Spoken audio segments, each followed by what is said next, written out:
Coming up next week is a revisit of SteamOS. Now, a lot of you have been asking for this, and it's been almost a year since my last video on the subject. I'm just as curious as you all to find out how many games are actually playable now thanks to Steam Play.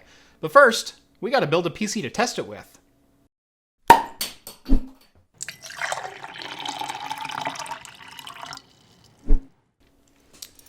Alright, the beer on today's show I have had before. I know, it's kind of boring. This is the Elisian Bifrost. Now, before you beer snobs start going, well, Elisian's not craft beer. They're craft beer. Get over it. Welcome back to Craft Computing, everyone. As always, I'm Jeff. Before we get into today's build, I want you to cast your mind back to January 2018. It was about as dark a time I've ever seen in PC hardware. Memory price fixing was running rampant on DDR4 memory, causing huge inflation around the globe. Same thing with crypto miners buying up all the GPUs and causing inflation in that market as well. There was also the latest and greatest tech, 8-core CPUs from Ryzen and high-capacity NVMe storage drives, but those really weren't quite affordable for the everyman to afford them yet. It's amazing what 12 months and an increase in competition across the board can do for pricing. Off to my right are some parts that I've bought over the last couple of weeks on some pretty stellar deals, and while these may not be the current flagships, there is some pretty crazy performance per dollar over here. Starting with the Ryzen 7 1700. Now, last January, this was the most affordable 8-core processor on the market, but it still ran about $340. Today, it's still the most affordable 8-core processor on the market, but last week on Amazon, I picked one up for just $169. This is a brand new in-box processor with a Wraithspire cooler, which, if that's all you want to use for cooling, would do a more than adequate job. Next up is the motherboard. As I've never had an X370 or X470 motherboard, I went looking for a particularly good deal on one. What I found was this Gigabyte AX370 Gaming 3. It's a full-size ATX motherboard with M.2 NVMe support, 3 full-size PCIe slots, plenty of USB, and a little bit of RGB flare. Normal price on this was running about $145, but I managed to snag one on an Amazon warehouse deal for just $62. Now, this isn't the most surefire way of getting cheap products, as a lot of these are just customer returns and they're putting the testing onus on you. But if you get lucky and get a working board, which I'm hoping this one is, you can get some pretty incredible value. For memory, I'm going with a pair of 8GB Corsair LPX DIMMs running at 3000 MHz. Now, this is not a brand new kit, I've had this set for quite some time. But last January, this exact pair was going for about $220 on Amazon. Today, they're only $122, and prices are expected to fall even further this year, especially as the Chinese government increases their pressure on the big 3 OEMs to stop their price-fixing scandal. Another component that's come way down in price is actually high-capacity NVMe storage. About a year ago, a 500GB drive with a greater than 2000 MB per second read speed would have ran you about $230 to $250.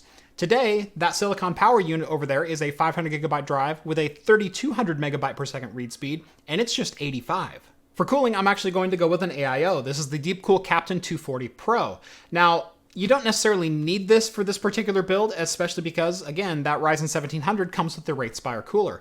But I am kind of curious to see if the binning on the Ryzen 1700 has improved over the last year, and are we going to get higher overclocks now if we have a little bit better cooling? Last but not least is the graphics card, and we're going with what I perceive to be the best bang for the buck graphics card on the market today. And I've got to warn you first, it's a little bit of a left field choice.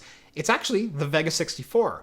Now, before you get all up in arms that I didn't choose the RTX 2060, I'm going to put this into perspective.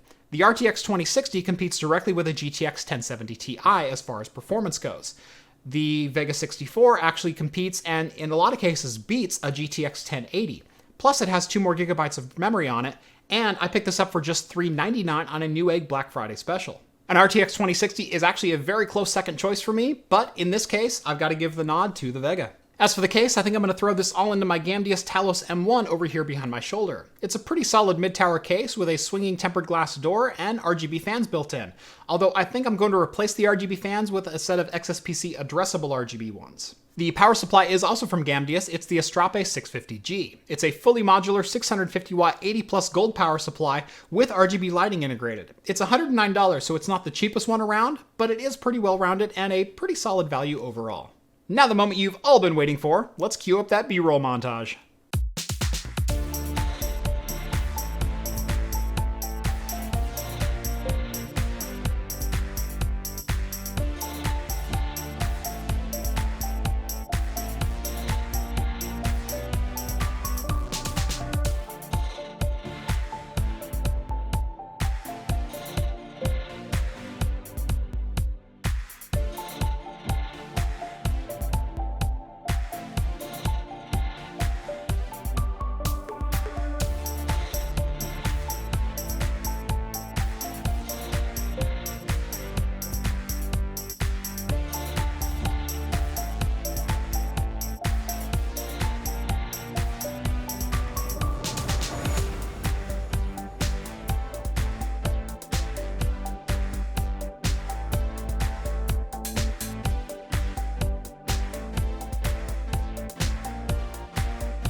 And that's what the system looks like all put together. Now, I was planning on doing a full benchmark run, putting together a montage, and then talking about the performance that you can get out of this, especially performance per dollar versus what this system would have cost you a year ago to build. But as you can probably tell from my voice, I've been sick for about the last 3 days. In fact, I completely lost my voice yesterday.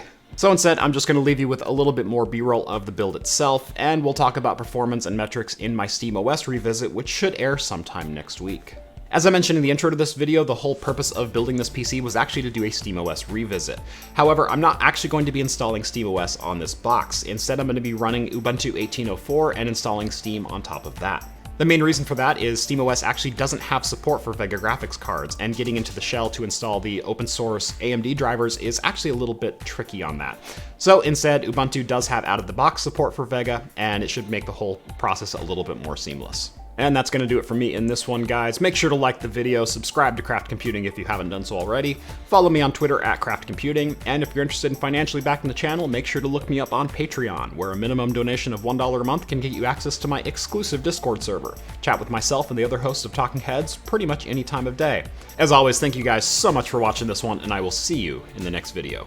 Cheers, guys. I promise that's just orange juice, it's not a screwdriver, although I was kind of tempted this morning.